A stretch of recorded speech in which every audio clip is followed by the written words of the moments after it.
네, 반갑습니다. 마르스 김동석의 리얼 주식입니다. 오늘 마르스 김동석의 리얼 주식은 엄청 싼 이 기업, 성장이 어마어마합니다. 8월 무식하게 투자하세요. 시장 하락에 따라 상당히 굉장하게 싸진 이 기업입니다. 바닥에서 성장이 크게 나올 것으로 전망되니까 오늘 영상 끝까지 꼭 시청해서 어떤 종목인지 알아가시길 바라겠습니다. 그 이전에 저희 마르스 김동석의 리얼 주식 유튜브가 여러분들의 사랑으로 빠른 성장 나오고 있습니다. 현재 구독자 7만 9천 명이고 8만 명을 향해 달려가고 있습니다.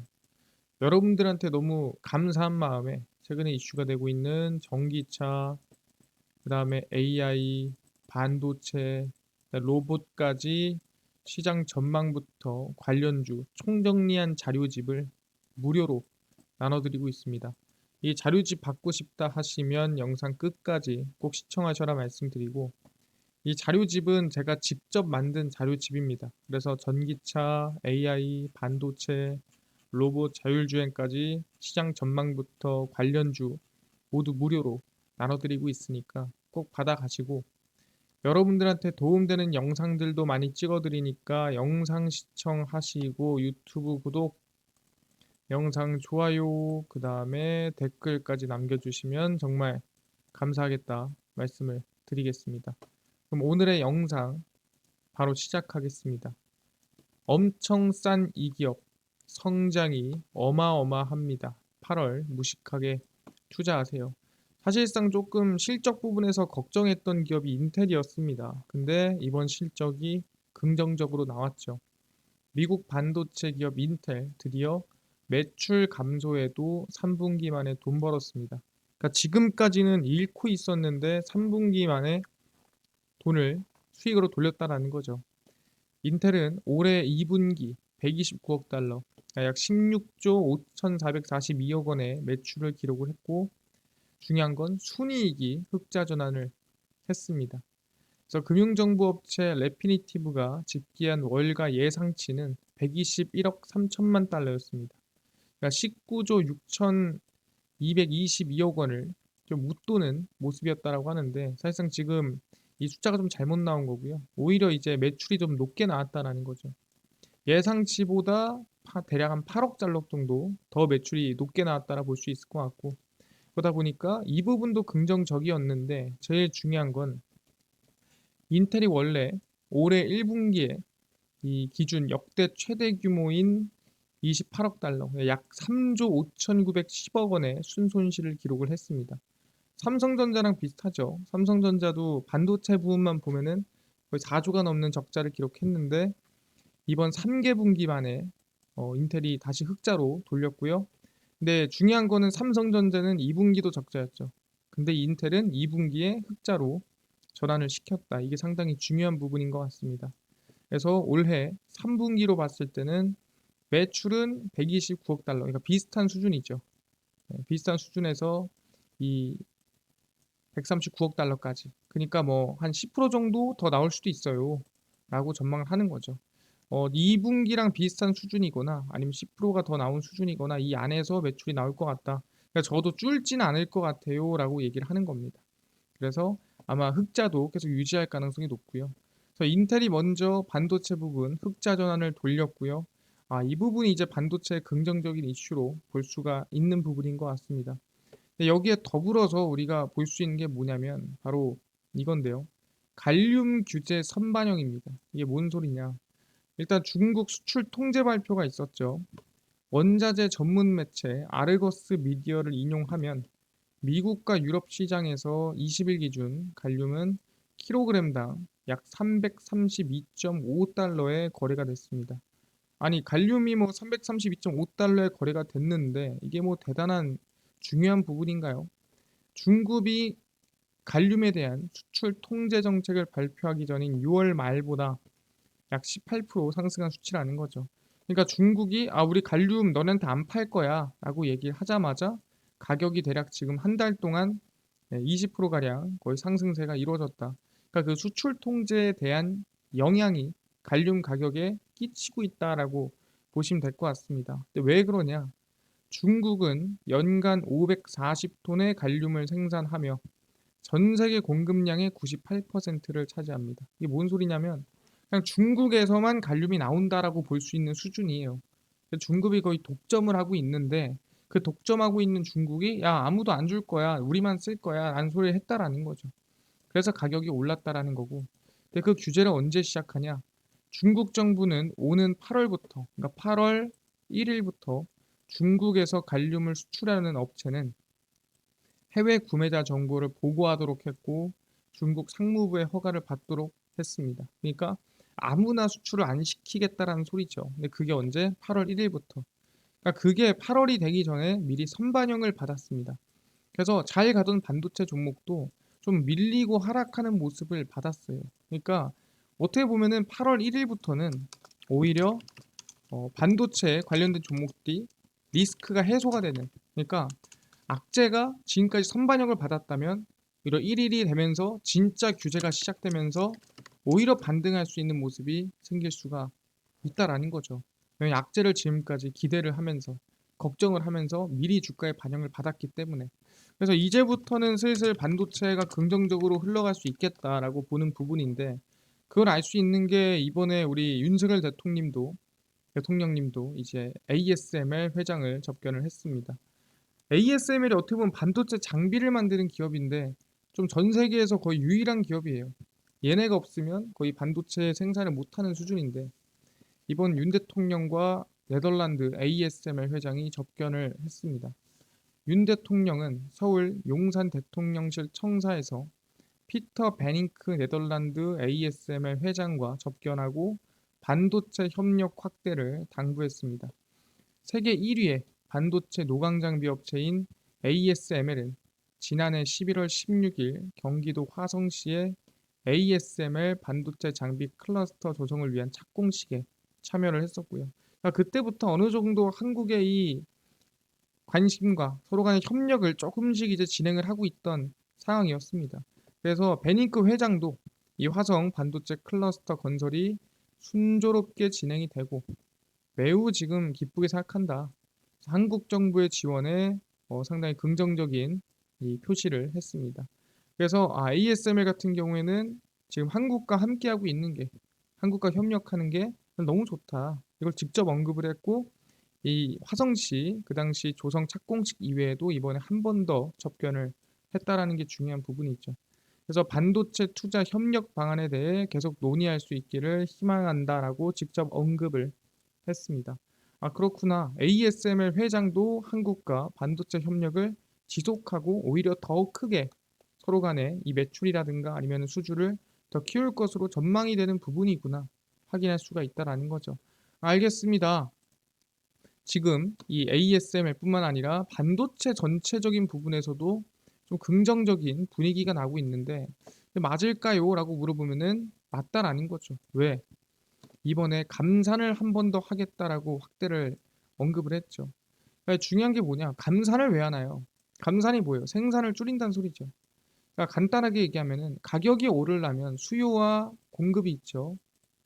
가격 상승을 위해서라면 수요와 공급 중에 수요가 늘어나면은 가격이 상승하겠죠. 공급은 그대로인데. 반대로 수요는 그대로인데 공급이 줄어들면 가격이 상승하겠죠.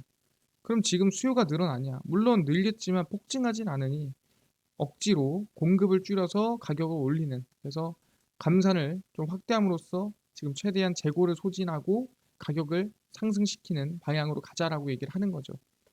그래서 삼성전자 낸드 위주, 낸드 플래시 우리가 흔히 얘기하는 SSD 위주의 감산이 확대된다. 하반기 반도체 반등을 앞당기겠다라고 얘기를 한 거고요. 1분기 메모리 감산을 공식화한 삼성전자가 하반기 낸드 플래시 생산 규모를 대폭 줄입니다. 디램과 낸드 모두 제품별 선별적인 추가 생산 조정을 진행 중이다. 특히 낸드 위주로 생산 하향 조정폭을 크게 적용하겠다라고 얘기를 했고요. 이게 삼성전자 얘기죠. SK하이닉스도 마찬가지입니다. 2분기 실적 발표 컨퍼런스 콜에서 디램에 비해 낸드의 재고 감소 속도가 더디다며 낸드 감산 규모를 5에서 10% 확대하겠다라고 얘기를 했습니다. 그래서 SK 하이닉스, 삼성전자 모두 감산을 발표했습니다. 그럼 감산을 발표하고 나면은 보통 한두 달, 두세 달 뒤에 영향이 와요. 그게 언제입니까? 4분기죠. 그러니까 4분기까지도 성장이 이어질 수도 있다라는 기대감이 이 감산에서 나오고 있다라는 거죠. 아, 꾸준히 이어질 수도 있겠네. 그래서 신경전을 벌이는 고대역폭 메모리 HBM을 앞세운 실적 개선 방안도 언급을 했습니다. 아, 그렇네요. 삼성이랑 SK 하이닉스 모두 반도체 반등 연말까지 상승을 위해서 감산을 하겠다라고 언급을 한 거죠. 그러니까 감산을 한번 재고해 보겠다, 고민해 보겠다가 아니라 하겠답니다. 그러니까 무조건 들어간다는 소리고요. 근데 거기에 플러스 수요까지 좀 자극할 만한 이슈가 있죠. 그게 뭐냐면 바로 AI와 차량용 반도체입니다. 삼성과 SK, AI와 차량용 반도체로 메모리 반등을 앞당깁니다.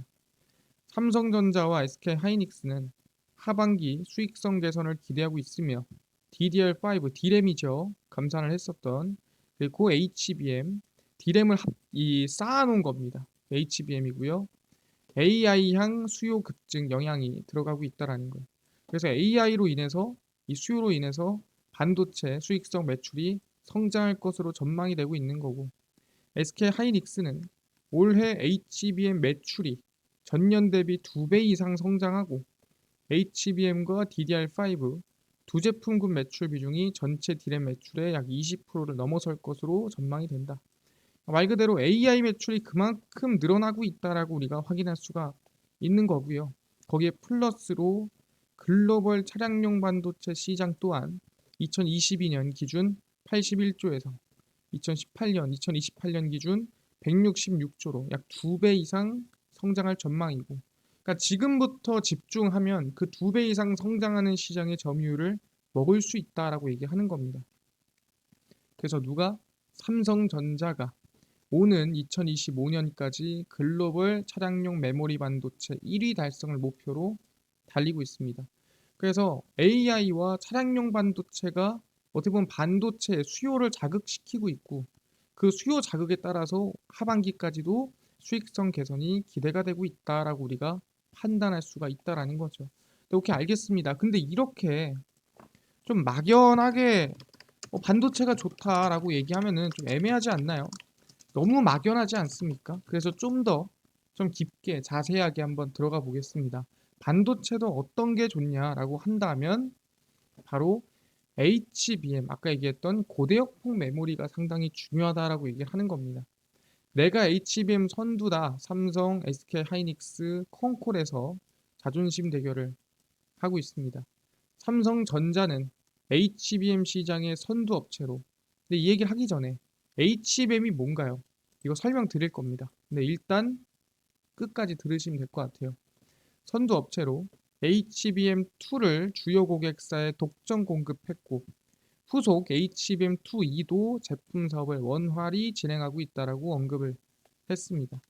그래서 삼성전자와 SK 하이닉스가 2분기 실적 발표에서 최근 AI 열풍으로 수요가 급격히 늘어난 HBM을 둘러싸고 자존심 싸움을 하고 있는 상태입니다.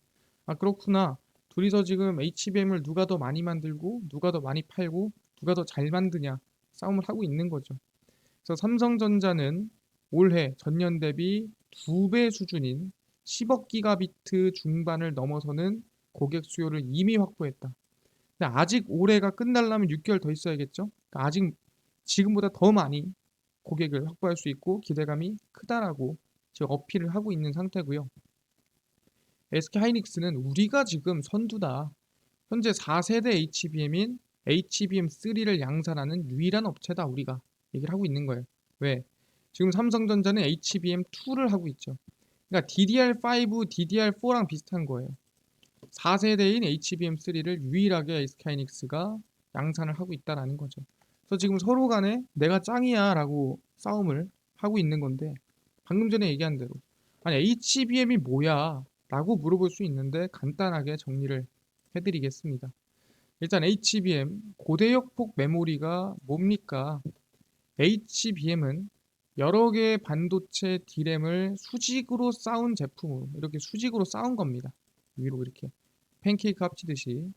그래서 당연히 수직으로 많이 쌓아놨으니까 칼로리가 높겠죠.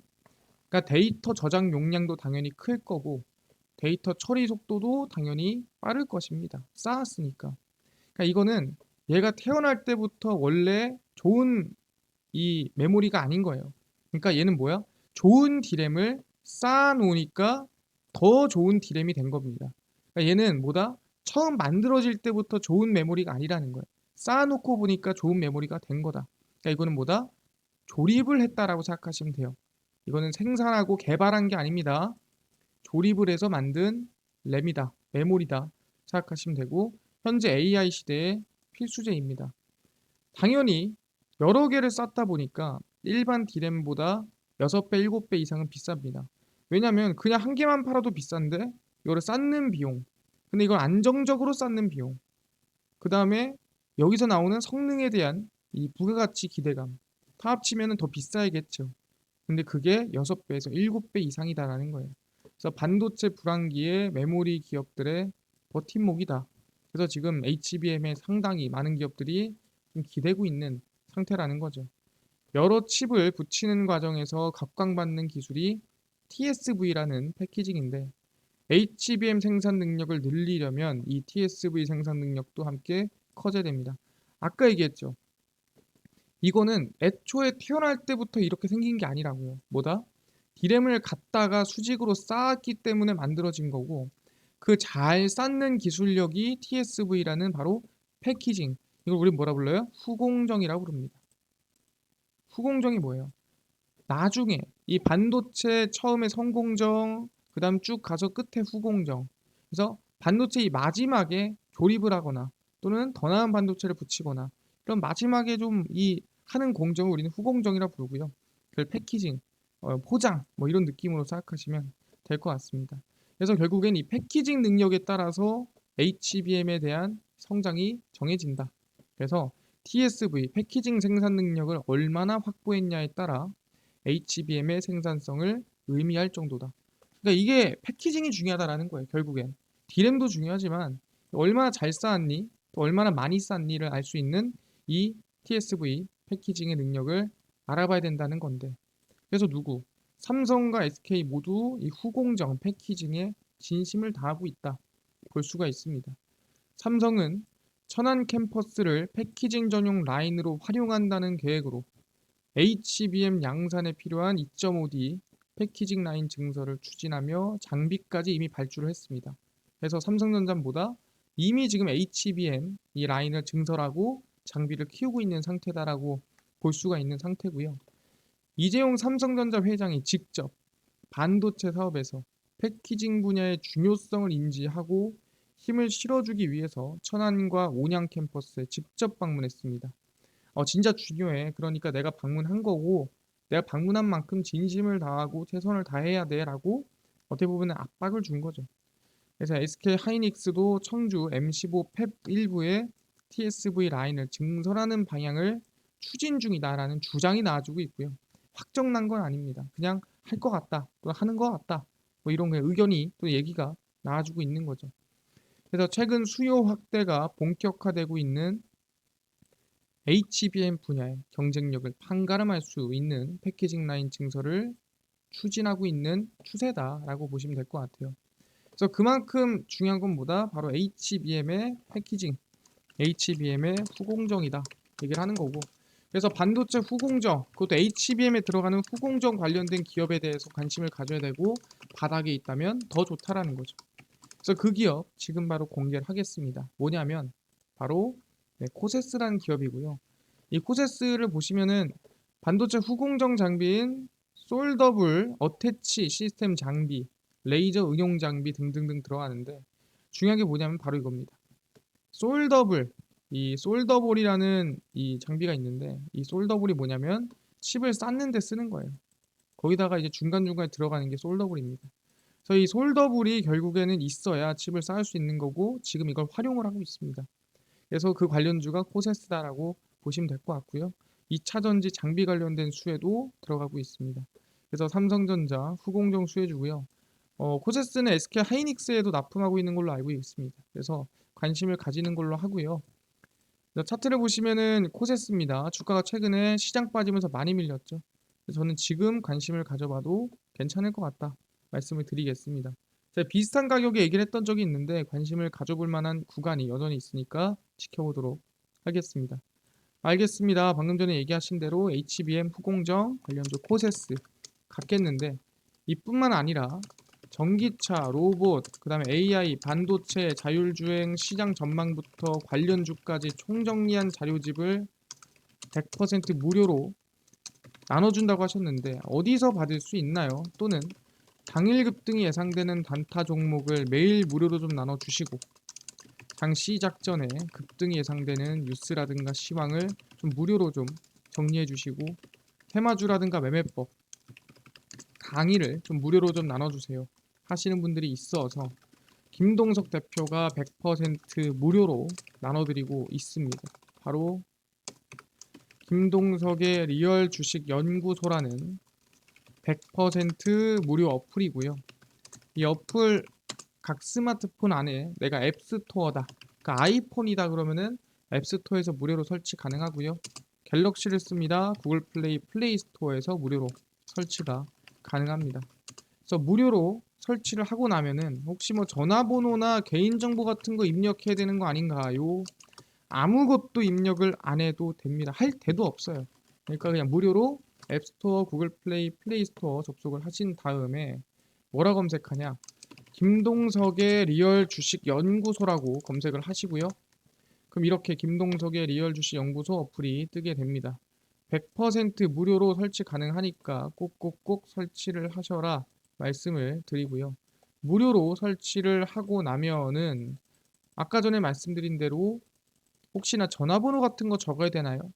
아무것도 안 적으셔도 돼요. 전화번호 필요 없고요. 그냥 무료로 어플 설치하시면 된다 말씀을 드리겠습니다. 그래서 무료로 어플 설치를 하고 나면은 이렇게 김동석의 리얼 주식 연구소 어플이 뜨게 됩니다. 당일 리얼 추천주가 당일 급등 예상 종목을 무료로 알려드리고요. 급비 분석이 장 시작 전 시황, 급비 자료가 테마주라든가 매매법 무료로 나눠드리고 있습니다.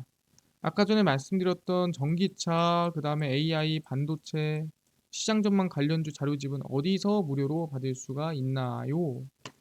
리얼 추천주 누르시고요. 들어가시면은 저희 8만 명 감사합니다. 자료를 올려놨습니다.